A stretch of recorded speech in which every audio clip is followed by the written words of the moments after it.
आणि विद्यार्थी मित्र, पालक, पत्रकार मित्र, खरं तर हा छोटेखानी कार्यक्रम असला तरी आपला उद्देश हा आहे.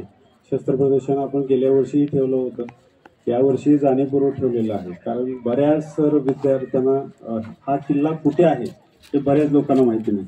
मला काही प्रतिक्रिया अशा ऐकायला मिळाल्या की सर आम्ही लहानपणी या किल्ल्यावर खेळायचो, मात्र मधल्या अनेक वर्षांमध्ये या किल्ल्याकडं दुर्लक्ष झालं. या ठिकाणी अनेक काही कारणे असतील, मात्र आदरणीय कलेक्टर साहेब या ठिकाणी गेले 2 वर्ष आहेत.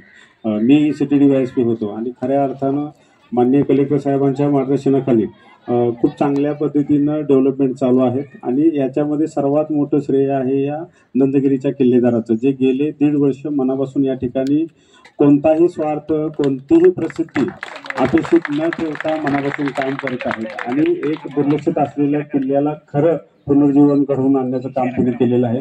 खूप चांगली स्वच्छता महाराष्ट्रामध्ये अनेक किल्ल्यांनी फिरलेलं आहे, मात्र खऱ्या अर्थानं एवढ्या तळमळीनं एखादी चळवळ चालू ठेवणं सोपं नसतं. एखादी रविवारी येणं, 2 तास काम करणं आणि निघून जाणं खूप सोपं असतं, मात्र अनेक दिवस झाले ही चळवळ चालू आहे आणि आता ती खूप चांगल्या पद्धतीनं